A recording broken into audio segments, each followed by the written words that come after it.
দেশে রাজনীতির মাঠে চলছে চরম অস্থিরতা। নানা ইস্যুতে সরকারের সাথে দূরত্ব বেড়েছে রাজনৈতিক দলগুলোর। এমনকি কিছু সিদ্ধান্ত নিয়ে সেনাবাহিনীর সাথে মতপার্থক্য তৈরি হয় সরকারের। দেশের টালমাটাল এই রাজনৈতিক পরিস্থিতিতে এবার সেনাবাহিনীকে যা করতে বললেন এনসিপির আহ্বায়ক নাহিদ ইসলাম। যদি এই সময়ে ডক্টর মাজিদুর সরকার ফেল করে, আপনাদের কোনো আশা নেই। আর রাজনৈতিক দল ক্ষমতায় এসে এই পরিবর্তন নিয়ে আসবে আপনাদের জন্য, জুডিশিয়ারি রিফর্ম করবে, এটা কখনো ভাববেন। আমাদের দুদু ভাই, সালাউদ্দিন ভাই এরা থাকলে এই জীবনে কোনোদিন জুডিশিয়ারি রিফর্মস এর মুখ দেখবেন, এটা আপনি নিশ্চিত থাকতে পারেন। দেশটাকে যুদ্ধের দিকে যাবে কিনা জানি না, তবে দেশ is going to be failed, এটা আমি আপনাদেরকে বলতে পারি। কেননা যারা নিজেদেরকে স্টেক হোল্ডার্স মনে করেন তারা রাজনৈতিক মানে বাংলাদেশের স্টেক হোল্ডার্স। আমি আপনাদের এই দাবির প্রতি তীব্র বিরোধিতা এবং অনাস্থা জ্ঞাপন করলাম। সেটা হলো এই বিচার সংস্কার ম্যান্ডেটের কথা বলছেন, তাদের দায়িত্ব তারা নিজেরা নিয়ে নিয়েছেন না, সরি, এবং তাদের দায়িত্ব নাহিদ, আসিফ, হাসনাত এরা মিলে দিয়ে দিলেও হবে না, একদম হবে না। তাদের যথেষ্ট কন্ট্রিবিউশন আছে, কিন্তু তারাই সবকিছু নন। তারাই এই কাজ করে শেষ করেন নাই এবং তারাই এমপ্লয়ার, তাই তাদের কথা শুনেই যা কিছু করতে হবে মানবো না, কোনোভাবেই এটা হবে না, হতে দেওয়া যাবে না। দেশ নিয়ে ফাজলামও চলবে না। যাই হোক, তারা এটা করার ক্ষেত্রে আওয়ামী লীগ পতনের পর থেকে বাংলাদেশে যে গেল 9 মাস সময় আমরা অতিবাহিত করেছি, এই সময়টার মধ্যে আমাদের সেনাপ্রধানকে ঘিরে নানান ধরনের বক্তব্য, যুক্তি, প্রচার, অপপ্রচার, বিশেষ করে অনলাইন কিং হিসাবে খ্যাত পিনাকিদা, সাংবাদিক ইলিয়াস এবং কনক সারওয়ার সহ একটা বড় ধরনের সোশ্যাল ইনফ্লুয়েন্সাররা আছেন, যারা প্রতিনিয়ত সেনাপ্রধানকে ভারতের রয়্যাল এজেন্ট থেকে শুরু করে সেনাবাহিনীতেও নানান ধরনের তাদের বক্তব্যগুলো দিয়ে যাচ্ছে। তার একটা প্রতিক্রিয়া সমাজে আসলে তৈরি হয়েছে। আসসালামু আলাইকুম রহমতুল্লাহ, সবাই কেমন আছেন? আশা করি সবাই অনেক ভালো এবং সুস্থ আছেন।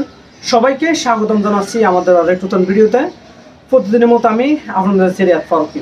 দর্শক, আবারও চলে আসলাম নতুন একটা ভিডিও নিয়ে। দর্শক, আজকের ভিডিও টাইটেল এবং থাম্বনেল থেকে ইতিমধ্যে বুঝতে পেরেছেন আজকে কি বিষয়টা নিয়ে কথা বলবো। খুবই গুরুত্বপূর্ণ একটা বিষয় নিয়ে কথা বলার জন্য আবারও চলে আসলাম। আপনারা সবাই তোমাদের ভিডিওর শুরুতে বেশ কিছু অংশ বিশেষ দেখে বুঝতে পেরেছেন আজকের ভিডিওটা কতটা গুরুত্বপূর্ণ হতে চলেছে। দেশে যে বর্তমানে চলমান রাজনীতি, যে প্রসঙ্গবাদ চলমান যে রাজনীতি আলোচনা, সমালোচনা, তর্ক বিতর্ক বা রাজনৈতিক যে অস্থিরতা চলতেছে, তারই ধারাবাহিকতা আজকের ভিডিওর অংশ বিশেষ। দর্শকের বিষয়টা আর বেশি বিস্তারিত বলবো না, কারণ বিস্তারিত বলতে গেলে ভিডিওটা অনেক লম্বা হয়ে যাবে। তা আমরা সংক্ষেপে করে ক্ষেত্রে আপনাকে সরাসরি মূল আলোচনা নিয়ে যাচ্ছি। তার আগে আপনাকে ছোট্ট একটি অনুরোধ জানিয়ে রাখতে চাই, যারা আমাদের চ্যানেলটিতে এখনো নতুন আছেন প্লিজ দয়া করে আমাদের চ্যানেল সাবস্ক্রাইব করে পরবর্তী আপডেট সবার আগে পেতে অবশ্যই আমাদের চ্যানেল সাবস্ক্রাইব করে পাশে থাকা বেল বাটনটি অন করে রাখতে ভুলবেন না। দর্শক, আর বেশি কথা না বলে আমরা ধারাবাহিকভাবে একটা ভিডিওর বাকি অংশগুলো একটু দেখে আসি। দেশে রাজনীতির মাঠে চলছে চরম অস্থিরতা। নানা ইস্যুতে সরকারের সাথে দূরত্ব বেড়েছে রাজনৈতিক দলগুলোর। এমনকি কিছু সিদ্ধান্ত নিয়ে সেনাবাহিনীর সাথে মতপার্থক্য তৈরি হয় সরকারের। দেশের টালমাটাল এই রাজনৈতিক পরিস্থিতিতে এবার সেনাবাহিনীকে যা করতে বললেন এনসিপির আহ্বায়ক নাহিদ ইসলাম। বিস্তারিত আরিফ হাসানের প্রতিবেদনে। করিডোর ইস্যু, চট্টগ্রাম বন্দর ইস্যু এবং বিতর্কিত কিছু উপদেষ্টাদের নিয়ে অন্তর্বর্তী সরকারের সাথে রাজনৈতিক দলগুলোর দূরত্ব এখন অনেকটাই বেড়েছে।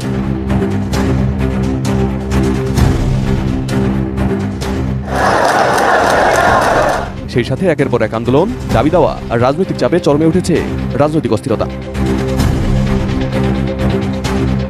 এমনকি দেশের সার্বভৌমত্ব বিবেচনায় সরকারের কিছু সিদ্ধান্তের সাথে মতপার্থক্য দেখা দিয়েছে সেনাবাহিনীর। দেশের টালমাটালি পরিস্থিতি থেকে কাটিয়ে উঠতে একাধিকবার সেনাবাহিনীর পক্ষ থেকে দ্রুত নির্বাচনের কথাও বলা হয়েছে। RICL TMX, যুগের পর যুগ স্থাপনা থাকে মজবুত।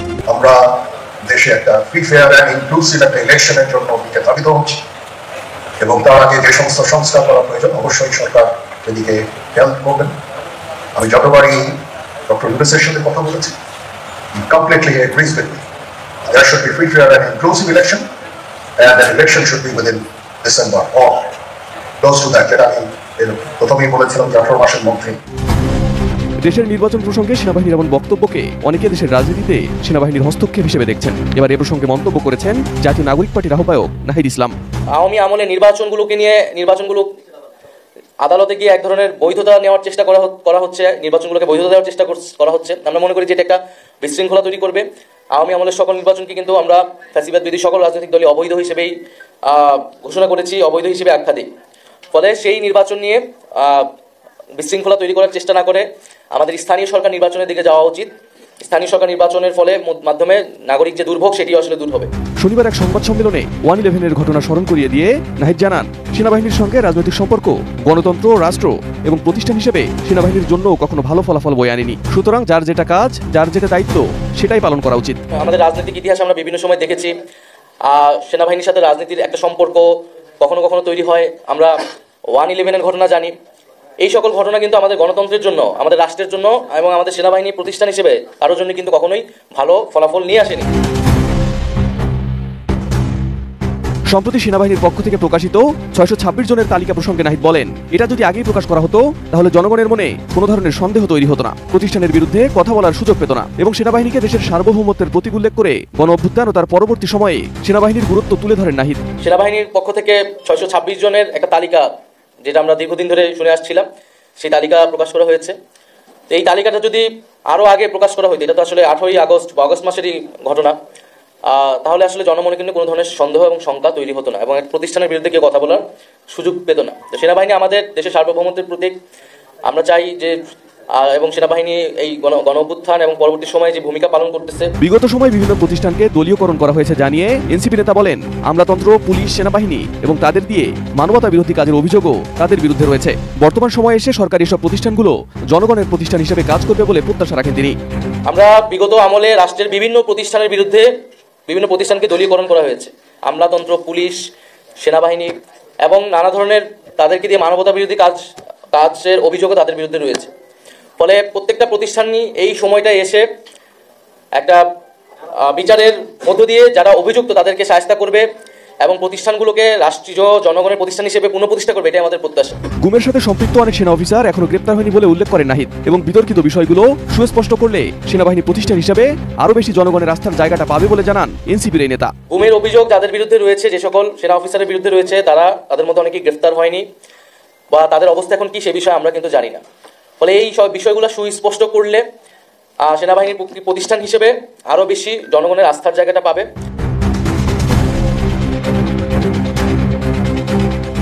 Arif Hasan, ATN news, Dhaka.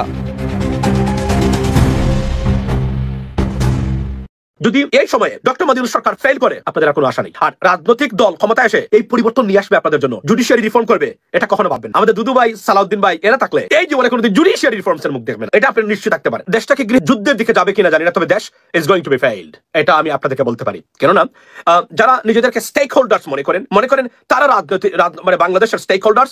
আমি আপনাদের এই দাবির প্রতি তীব্র বিরোধিতা এবং অনাস্থা জ্ঞাপন করলাম। বাংলাদেশের স্টেক হোল্ডার্স হচ্ছে বাংলাদেশের জনগণ, বাংলাদেশের মানুষ এবং প্রবাসীরা।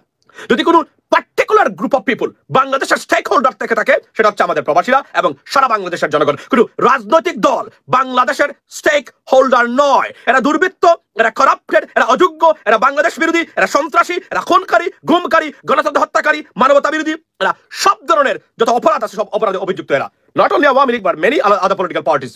53 বছরে এরা বাংলাদেশের মানুষকে একটা স্বাধীন সার্বভৌমত্ব প্রতিষ্ঠান উপহার দিতে পারে না। এরা নাকি বাংলাদেশের স্টেক হোল্ডার। সেই মানুষ যারা বলেন এরা বাংলাদেশের স্টেক হোল্ডার, আমি মনে করি it's a crime against the people of Bangladesh if you say the political dysfunctional corrupted politicians are the stakeholders of Bangladesh.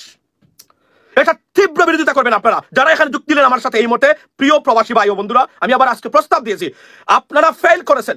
অফুরন্ত সুযোগ সামনে এসেছে পলিটিশিয়ানদের কারণে। আজকের এই নতুন বাংলাদেশ আমরা পাই নাই, আমাদের কারণে, আমাদের নতুন প্রজন্ম যারা আত্মত্যাগ করেছে তাদের কারণে আমরা নতুন বাংলাদেশ পেয়েছি। বাট এই বাংলাদেশটাকে গড়তে গিয়ে বাধার সম্মুখীন হচ্ছেন একজন ব্যক্তিকে যারা মানুষ আস্থা দিয়ে তাদেরকে আপনার এই জায়গাতে দিয়েছে। সুতরাং আমি মনে করি রাজনৈতিক দুর্বৃত্তরা যদি কেউ বলেন এরা আমাদের stakeholders, this is not, they are not our stakeholders, they are our enemies. Ladies and gentleman, they are our enemies.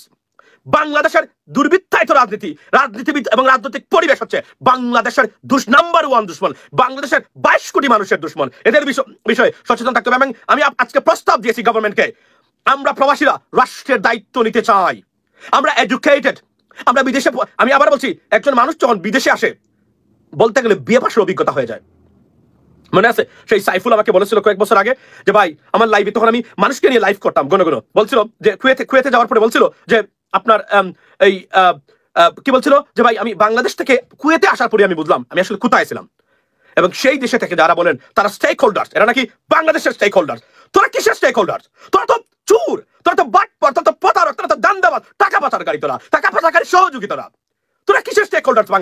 বাংলাদেশের স্টেক হোল্ডার্স আমরা প্রবাসীরা এবং সাধারণ জনগণ। এটা আমি নির্দ্বিধায় বলতে পারি। আজকে দেখেন তারা গেছে অনেক ধরনের, বিএনপি অনেকগুলো প্রস্তাব দিয়েছেন, অনেক প্রস্তাব আমি মনে করি বিশেষ করে আসিফ মাহফুজের সরকারের থেকে অনেকগুলা বক্তব্য অনভিপ্রেত। তারা যে বক্তব্য দেন এই বক্তব্য অক্ষের ফাটল ধরায়, এটা কনসিডার করতে পারেন প্রধান উপদেষ্টা। আদারওয়াইজ তাদেরকে সংযত হতেই হবে, এর কোনো বিকল্প নেই। নির্বাচন চান, দেখুন নির্বাচন ভারত চায়, নির্বাচন আওয়ামী লীগ চায়। কেন চায়? Because doctor Mohammad Yunus is the pain for India, the biggest pain for India to regroup Bangladesh. To reoccupy is the biggest hurdle or hamper for entire Indian আপনার entity. So যখন ভাবে হোক ডক্টর মোহাম্মদ ইউনূসকে সরিয়ে দিতে হবে, না দিলে আমরা আমাদের পারপাস উদ্দেশ্য হাসিল করতে পারবো না। This is the biggest concern for them. Now, India historically one of the most weakest position ইন্ডিয়ার স্বাধীনতার পরে সবচেয়ে weakest position ইন্ডিয়া এই মুহূর্তে আছে। কেন বললাম? আন্তর্জাতিকভাবে সবচেয়ে ভেরি ব্যাডলি ডিফিটেড যে দেশ আমাদের ওই এলাকাতে, তার নাম হচ্ছে ইন্ডিয়া এই মুহূর্তে। কেন?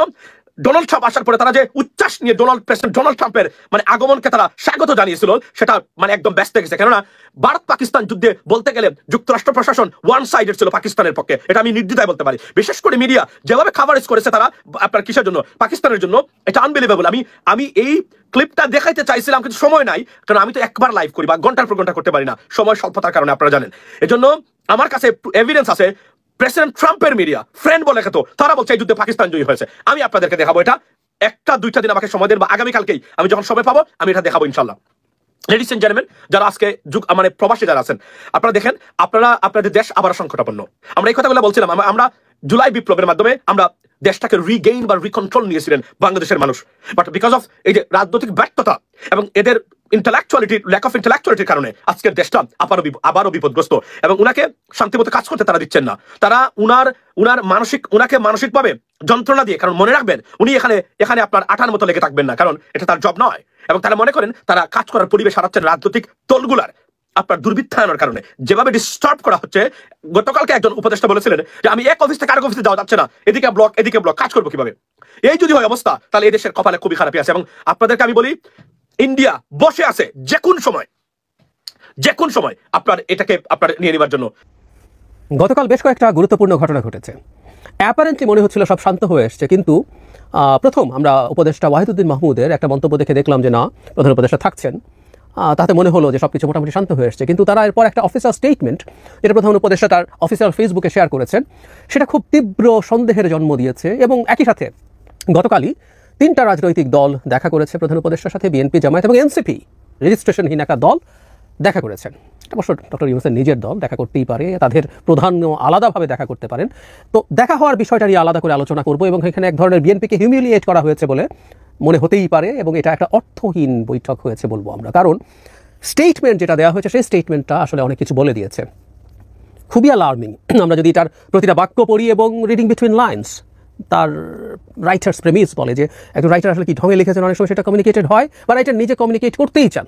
আমার কাছে মনে হয় পরিকল্পিতভাবে এই ধরনের মেসেজ আমাদেরকে দেওয়ার চেষ্টা করা হয়েছে, মেসেজ সামনে আনার চেষ্টা করা হয়েছে। সোজা বাংলায় বলতে গেলে সেনাপ্রধান এবং বিএনপিকে ধমক বা হুমকি দেওয়া হয়েছে বলা যেতেই পারে। আমরা একটু স্টেটমেন্টটা পড়ি, তারপরে এটা একটু পুঙ্খানুপুঙ্খভাবে অ্যানালাইজ করতে হবে, কারণ এটা অফিসিয়াল স্টেটমেন্ট, এর প্রতিটা শব্দ, প্রতিটা বাক্য তো বটেই, প্রতিটা শব্দ খুব গুরুত্বপূর্ণ।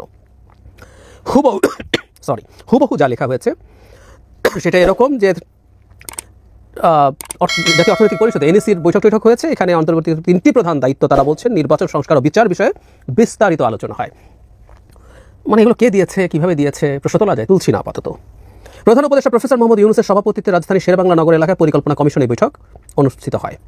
এসব দায়িত্ব পালনে বিভিন্ন সময় নানা ধরনের অযৌক্তিক দাবি দেওয়া, উদ্দেশ্য প্রণোদিত এখতিয়ার বহির্ভূত বক্তব্য, এই জায়গাটা খেয়াল রাখবো, আমি আবার পড়বো, এবং কর্মসূচি দিয়ে যেভাবে স্বাভাবিক কাজের পরিবেশ বাধাগ্রস্ত করে তোলা হচ্ছে এবং জনমনে সংশয় ও সন্দেহ সৃষ্টি করা হচ্ছে, তা নিয়ে বিস্তারিত আলোচনা হয় বৈঠকে। দেশকে স্থিতিশীল রাখতে, নির্বাচন, বিচার ও সংস্কারের কাজ এগিয়ে নিতে এবং চিরতরে দেশে স্বৈরাচারের আগমন প্রতিহত করতে বৃহত্তর ঐক্য প্রয়োজন বলে মনে করে উপদেষ্টা পরিষদ।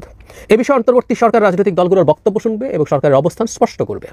শত বাধার মাঝেও গোষ্ঠী স্বার্থকে উপেক্ষা করে অন্তর্বর্তী সরকার তার উপর দায়িত্ব পালন করে যাচ্ছে। যদি পরাজিত শক্তির ইন্ধন এবং বিদেশি ষড়যন্ত্রের অংশ হিসেবে সরকারের উপর আরোপিত দায়িত্ব পালনকে অসম্ভব করে তোলা হয়, খেয়াল করি, আওয়ামী লীগ এবং বিদেশি শক্তি মানে হচ্ছে আমরা ধরে নিই বিদেশি ষড়যন্ত্র, ইন্ডিয়ান ষড়যন্ত্র পড়ে ফেলাই ভালো, তবে সরকার সব কারণ জনসমক্ষে উত্থাপন করে পরবর্তী সিদ্ধান্ত গ্রহণ করবেন, ভালো কথা। অন্তর্বর্তীকালীন সরকার জুলাই অভ্যুত্থানের জনপ্রত্যাশাকে ধারণ করে, কিন্তু সরকারের স্বকীয়তা, সংস্কার উদ্যোগ, বিচার প্রক্রিয়া ও সুষ্ঠু নির্বাচন ও স্বাভাবিক কার্যক্রমকে বাধাগ্রস্ত করে এমন কর্মকাণ্ড অর্পিত দায়িত্ব পালন করাকে অসম্ভব করে তুললে লাস্ট জায়গাটা সরকার জনগণকে সঙ্গে নিয়ে প্রয়োজনীয় সিদ্ধান্ত গ্রহণ করবে। প্রথম কথাটা হচ্ছে সেনাপ্রধানকে একটা অফিসিয়াল ফর্মাল বক্তব্যে তুলে আনা হলো। আমরা রাগঢাক না করে কথা বলি, সেটা ভালো হবে। উদ্দেশ্য প্রণোদিত এখতিয়ার বহির্ভূত বক্তব্য। সেনাপ্রধান সাম্প্রতিক সময়ে যে বক্তব্য দিয়েছেন, শুধু এটা না, এর আগেও তিনি রাওয়া ক্লাবে একটা বক্তৃতা করেছেন, সেটা নিয়েও সরকারের মধ্যে কারো মধ্যে স্ট্রেস তৈরি হয়েছিল। এটা একই ধরনের বক্তব্য, এখানে সেটা তারা ডেকে এনেছেন। আমরা এই জায়গাটা একটু ক্ল্যারিফাই করি। সেনাপ্রধান তার অফিসারদের সামনে যে বক্তব্য দিয়েছেন সেটা আসলে অফিসিয়ালি তারা জানান নেই, এটা বিভিন্ন সূত্রে মিডিয়াতে চলে এসছে। আমরা এভাবে ধরতে পারি যে এটার এক ধরনের সায় সর্বোচ্চ পর্যায়ে থেকেই ছিল সেনাবাহিনীর, তাহলে ঠিক আছে। কিন্তু তারপর তারা কোনো অফিসিয়াল স্টেটমেন্ট দিয়ে এটা করেননি। এখন সেনাপ্রধান তার এখতিয়ার বহির্ভূত বক্তব্য তিনি দিয়েছেন কিনা, তার উদ্দেশ্য প্রণোদিত ছিল কিনা বক্তব্য, এগুলো নিয়ে সরকারের অবস্থান থাকতে পারে। সরকার তাকে ডেকে প্রধান উপদেষ্টা এটা নিয়ে তাকে সতর্ক করতে পারেন, এটা নিয়ে তাকে তিরস্কার করতে পারেন। বভল প্রধান উপদেষ্টা তার বস, কিন্তু অফিসিয়াল স্টেটমেন্টে এটা আনা হয়েছে। তার মানে সরকার সেনাপ্রধানকে হুমকি বা ধমক দিচ্ছেন, এটা জনগণের সামনে অফিসিয়ালি সরকার দেখাচ্ছেন। মানে তাদের কাছে মনে হলো যে সেনাপ্রধানের বক্তব্যের পর সরকার কি কিছুটা শক্তির দিক থেকে পেছনে পড়ে গেছে বলে জনগণ মনে করছে, তাই তারা একটা ধমক দেওয়া জরুরি মনে করলেন অফিসিয়ালি, ফর্মালি, যেটার মাধ্যমে জনগণ মনে করবে না সরকারের অনেক হ্যাডাম আছে। আবারও বলছি, সংকটটা যদি তারা মনে করতেন সলভ করবেন, এটা সলভ করার দিকে যাচ্ছেন না, আমি জায়গায় যাচ্ছি, এটা কিন্তু আমাদের খুবই অ্যালার্মিং। সলভ করার দিকে গেলে তারা তাকে ডেকে এই কথাগুলো বলতে পারতেন, পরিষদ বসতে পারতো, প্রধান উপদেষ্টা নিজে বসতে পারতেন, খুব ইজিলি এটা করা যেত, কিন্তু সেটা করা হয় নাই। অফিসিয়ালি কাজটা করা হয়েছে এবং তাকে অফিসিয়ালি ধমক দেওয়া হয়েছে। এরপর মূলত কাজকে সমস্যা করতে দেয়া এবং বিশেষ করে প্রচুর রাস্তা আটকে যে বিভিন্ন রকম কর্মসূচি হচ্ছে, অযৌক্তিক দাবি দেওয়া ইত্যাদি ইত্যাদি মিলে সেগুলোতে তাদের কাজের সমস্যা হচ্ছে। মানে এটা কখন সরকারের হঠাৎ করে মনে হলো, যখন জনাব ইশরাক হোসেন এসে তারকে মেয়র করার দাবিতে রাস্তায় নামলেন। শত শত এই ধরনের রাস্তা ব্লক করার ঘটনা ঘটেছে, 5 জন 10 জন 20 জন মানুষ দিয়েও। আমরা এটা নিয়ে দীর্ঘদিন আলোচনা করেছি যে সরকারকে কঠোর হতে হবে, আইন প্রয়োগ করতে হবে, বল প্রয়োগ করতে হবে। আমি বলেছি, অনেক সমালোচিত হয়েছে, কিন্তু বলেছি, বহুবার বলেছি, সরকার যদি নৈতিকভাবে এবং আইনের মধ্যে থেকে প্রপোর্শনেটলি বল প্রয়োগ করে সেটা জনগণ খারাপভাবে দেখবে না, কিন্তু সরকার এগুলো করে নাই। বিশেষ করে একটা গোষ্ঠীর ক্ষেত্রে সরকার কোনোদিনও বল প্রয়োগের পথে হাঁটে নাই, সেটা হচ্ছে ইসলামিস্ট এক্সট্রিমিস্টরা। বহু ক্ষেত্রে তারা বহু কিছু ঘটিয়েছে, সরকার পদক্ষেপ নেয় নাই। এবং কেন নেয় নাই এই স্টেটমেন্টে আছে আমি মনে করি। আবারও বলছি, আমাদের রিডিং বিটুইন লাইন্স পড়তে হবে। এসব বাক্যের মধ্যে, এসব শব্দের মধ্যে অনেক হিডেন মিনিং থাকে, আমার সাথে কেউ ডিসএগ্রি করতে পারেন, আমি আমার টেক বলছি।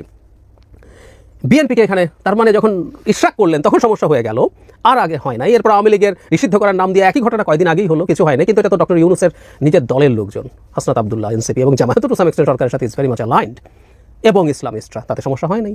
এছাড়াও যে কেউ এই কাজগুলো একটা সময় করেছে, কোনো রকম কোনো ব্যবস্থা হঠাৎ করে তাদের মনে হলো। ইভেন আমরা একজন উপদেষ্টা সৈয়দা রিজওয়ানা হাসান যখন 2 দিন আগে ব্রিফিং করছেন, তখনও তিনি বলছেন অফিস থেকে যমুনায় আসবো, রাস্তা আটকে যায়, কারোর সাথে মিটিং আছে, হয় না। হঠাৎ করে তাদের মনে হওয়া শুরু করলো, হ্যাঁ, কারণ এটা বিএনপি করেছে। কারণ ভালো খারাপের আলোচনা করছি না, আমরা একজন পর্যবেক্ষক হিসেবে যদি দেখি আপনি চেরি পিক করছেন, এটা মতলববাজি। এরপর যেটা হয়েছে সেটা হলো এই বিচার সংস্কার ম্যান্ডেটের কথা বলছেন, তাদের দায়িত্ব তারা নিজেরা নিয়ে নিয়েছেন না, সরি, এবং তাদের দায়িত্ব নাহিদ, আসিফ, হাসনাত এরা মিলে দিয়ে দিলেও হবে না, একদম হবে না। তাদের যথেষ্ট কন্ট্রিবিউশন আছে, কিন্তু তারাই সব কিছু নন। তারাই এই কাজ করে শেষ করেন নাই এবং তারাই এমপ্লয়ার, তাই তাদের কথা শুনেই যা কিছু করতে হবে, মানব না, কোনোভাবেই এটা হবে না, হতে দেওয়া যাবে না, দেশ নিয়ে ফাজলামও চলবে না। যাই হোক, তারা এটা করার ক্ষেত্রে তারা বলছেন যদি কোনো সমস্যা হয়, এবং আবারও বলছে পরাজিত শক্তির ইন্ধনে এবং বিদেশি ষড়যন্ত্রের অংশ হিসেবে। আমি খুব এনসিপির সাথে এই ধরনের অ্যালাইনমেন্ট দেখি, যখনই কোনো না কোনো কিছু ঘটে সেটার সাথে এটাকে রিলেট করা হয়। একটা সময় পর্যন্ত আমরা মানছি অনেক ক্ষেত্রেই এইগুলো যে প্রভাব ছিল না তা না, ভারত বাংলাদেশকে ডিস্টেবিলাইজ করতে চায়, আওয়ামী লীগ টাকা খরচ করছে, ট্রু। কিন্তু অন্য দল, ধরুন বিএনপি, জামায়াত যদি রাস্তায় নামে, প্রত্যেকটা বিরুদ্ধের, শেখ হাসিনার বিরুদ্ধে লড়াই করা দল, তাদেরকেও কিন্তু এখন ট্যাগ করা হচ্ছে, আমরা খেয়াল করবো। এবং যেসব স্টুডেন্ট এই ধরনের ট্যাগ করছে, বিভিন্ন টকশোতে এসে এনসিপির লোকজন করছে, প্রোগ্রামে করছে, তাদের নিজস্ব প্রোগ্রামে করছে, এবং এই ট্যাগিংগুলো আবার বিদেশ থেকে আসে, গুরুত্বপূর্ণ ইনফ্লুয়েন্সারদের বক্তব্য ট্যাগিং ওটা আসে, এখানেও এটা একটা প্রচ্ছন্ন ইঙ্গিত করা হচ্ছে। সেগুলো আসলে মূলত নাকি ওই কারণেই হচ্ছে। ফলে কেউ যখন নির্বাচন চাইবে, নির্বাচনের দাবিতে যদি নামবে, ব্যর্থ যুক্তি দেওয়া হয়, ভারত তো নির্বাচনের কথা বলেছে, সো বিএনপি যদি নির্বাচন চায়, কোনো ব্যক্তি যদি নির্বাচন চায়, ভারতের দালাল, বিদেশি শক্তির ইন্ধন, ডক্টর ইউনূস বলছেন তাদের। আসসালামু আলাইকুম।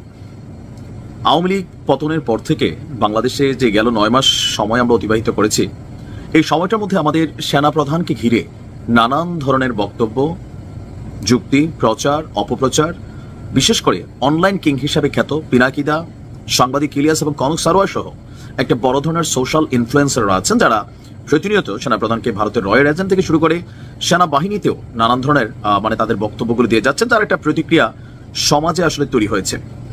রাজনৈতিক দলগুলোর মধ্যে এই মুহূর্তে এই 3 অনলাইন কিংদের সবচেয়ে বড় ফ্যান ফলোয়ার হচ্ছে এনসিপি এবং বাংলাদেশ জামায়াত ইসলামের নেতাকর্মীরা। কেউ কেউ বলে থাকেন যে জামাতের তাত্ত্বিক গুরু বা ধরেন অনলাইন গুরু হচ্ছেন পিনাকিদা, সাংবাদিক ইলিয়াস আর হচ্ছেন কনক সারওয়ার, আর অরিজিনাল গুরু যিনি জামাতের আমির ডক্টর শফিকুর রহমান সাহেব আছেন। সেনাপ্রধানকে ঘিরে এই যে লম্বা সময়টা ধরে নানান বিতর্ক হচ্ছে, বিএনপি বরাবরই সেনাপ্রধানকে কভার করে আসছেন। টেলিভিশন টক শো থেকে শুরু করে দলটির সর্বোচ্চ নেতা বা দলীয় নেতারা সেনাবাহিনী এবং সেনাপ্রধানকে যথেষ্ট সাপোর্ট করে আসছেন। কিন্তু ঘাটতি ছিল আরেকটা বড় সাপোর্টিং এ, সেটা হচ্ছে জামাত ইসলামের। একদিকে অনলাইনে যখন জামাতের কর্মীরা পিনাকিদার সাথে ঠিক বলছেন, কিন্তু জামাতের আমির গতকালকে যে বক্তব্য দিয়েছেন এতে সেনাপ্রধানের জন্য আপনার রাজনৈতিকভাবে একটা সাপোর্ট যেটা খুবই জরুরি ছিল বা পরিস্থিতিকে রিকভার করার জন্য যে সাপোর্টটা দরকার ছিল সেইটাই দিয়েছেন ডক্টর শফিক সাহেব। জামাতের আমির বলছেন কোনোভাবে কারো কোনো কার্যক্রম বা পদক্ষেপের মাধ্যমে আমাদের এই গর্বের প্রতিষ্ঠান সেনাবাহিনী বিতর্কিত হোক তা আমরা চাই না। সেনাবাহিনীকে নিয়ে যে কোনো মন্তব্য করা থেকে বিরত থাকা উচিত বলেও তিনি দলীয় নেতাকর্মীদেরকে নির্দেশ দিয়েছেন। জামাতের আমির বলছেন দেশের সেনাবাহিনীর মর্যাদাপূর্ণ অবদান রয়েছে। সেনাবাহিনীকে বিতর্ক করলে স্বাধীন দেশ বড় ধরনের ঝুঁকিতে পড়বে। গতকালকে রাজধানীর মগবাজারে আল ফালাহ মিলনায়তনে বাংলাদেশ জামায়াত ইসলামীর একটা বড় ধরনের প্রোগ্রাম ছিল। কেন্দ্রীয় মজলিসে শুরার আপনারা জানেন যে খুবই গুরুত্বপূর্ণ এই সদস্যরা, চাইলে জামাতের এই জায়গাতে যাওয়া যায় না, খুবই লম্বা পথ পাড়ি দিতে হয়। এমনকি জামাতের যত নীতি নির্ধারণী অ্যাক্টিভিটিস আছে সেটা এই কেন্দ্রীয় মজলিসে শুরার যারা সদস্যরা আছেন বলা হয়ে থাকে তারাই নিয়ে থাকেন। আর সেখানে দলটির একদম টপ লেভেলের এই প্রোগ্রামে তিনি এই আহ্বান জানিয়েছেন।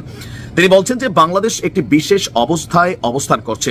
এই পরিস্থিতিতে অন্তর্বর্তী সরকারকে সর্বদলীয় বৈঠকের মধ্যেও তিনি আহ্বান জানিয়েছেন এবং সেনাবাহিনী সম্পর্কে তিনি বলছেন যে এই মুহূর্তে সেনাবাহিনীর বর্তমান বাংলাদেশকে কন্ট্রোলিং বলেন বা স্থিতিশীল রাখতে খুবই গুরুত্বপূর্ণ ভূমিকা রয়েছে। সুতরাং সেনাবাহিনীকে ঘিরে যে কোনো ধরনের বক্তব্য অপপ্রচার থেকে বিরত থাকার জন্য তিনি দলের প্রতি বা দলীয় নেতাকর্মীদের প্রতি আহ্বান জানিয়েছেন। এইটার কারণটা কি? কারণটা হচ্ছে অনলাইনে মানে সেনাপ্রধান রয়ের এজেন্ট অথবা সেনাবাহিনী ভারতের প্রেসক্রিপশনে চলছে, ভারত নানান ধরনের অ্যাক্টিভিটিস করছে, বিএনপি, আওয়ামী লীগ, তারপর হচ্ছে সেনাবাহিনীর প্রধান যিনি আছেন সেনাপ্রধান ওয়াকারুজ্জামান, ভারত সবাই মিলে একটা নীলনকশা করছে। প্রতিদিন এমন নিউজগুলো যখন অনলাইন কিংদের মাধ্যমে আসে জনগণের মধ্যে একটা তো ধোঁয়াশা তৈরি হয়ে যায়, দুইটা বিভাজন তৈরি হয়। আর এই বিভাজনটা বড় ধরনের যে কোনো একটা অশনি ঘটনা ঘটাই দেওয়ার কিন্তু সুযোগ আছে। যদিও অপরদিকে সেনাপ্রধান হিসাবে যথেষ্ট ধৈর্যের পরিচয় দিচ্ছেন জেনারেল ওয়াকারুজ্জামান। প্রত্যেকটা বক্তব্যকে টেকনিক্যালি তিনি মানে খণ্ডন করছেন, মাঝে মাঝে তিনি বিভিন্ন বিষয়ে কথাও বলছেন। তবে আমার কাছে মনে হয়েছে জামাত ইসলামের এই সমর্থনটা সেনাপ্রধানের জন্য বর্তমান প্রেক্ষাপটে যে একটা সিচুয়েশন তিনি পার করছেন সেখানে অনেক বড় ধরনের একটা সাপোর্ট হিসাবেই কাজ করে যাবে। তবে জামাতের কর্মীরা আমিরের কথা কতটুকু শুনবেন নাকি অনলাইন কিংদের কথা শুনে ফেসবুকে স্ট্যাটাস কমেন্ট দিবেন সেটাও একটা বড় বিষয়। তবে মাঝখানে জামাতকে আবার ধুয়ে ফেলছিলেন আমির সহ সাংবাদিক ইলিয়াস, পরে আবার এটা নিয়ে সমাধানও হয়েছে। ভালো থাকুন, আসসালামু আলাইকুম। তো প্রিয় দর্শক, এই বিষয়টি আপনাদের মূল্যবান মতামত অবশ্যই কমেন্ট করে জানাবেন। আর এতক্ষণ ভিডিওটি সম্পূর্ণ ধৈর্য সহকারে দেখার জন্য আপনাদের অসংখ্য ধন্যবাদ জানিয়ে এখানে শেষ করবো আজকের ভিডিওটি। ভালো থাকবেন, সুস্থ থাকবেন, আমাদের চ্যানেলে সাবস্ক্রাইব করতে ভুলবেন না। ধন্যবাদ সবাইকে। দেখাবো না কোনো ভিডিওতে, অবশ্যই আমাদের চ্যানেলের সাথে থাকুন, সঙ্গে থাকুন, দেখতে দেখতে ভালো লাগবে, ভালোবাসা পেয়ে যাবেন ইনশাআল্লাহ। আল্লাহ হাফেজ।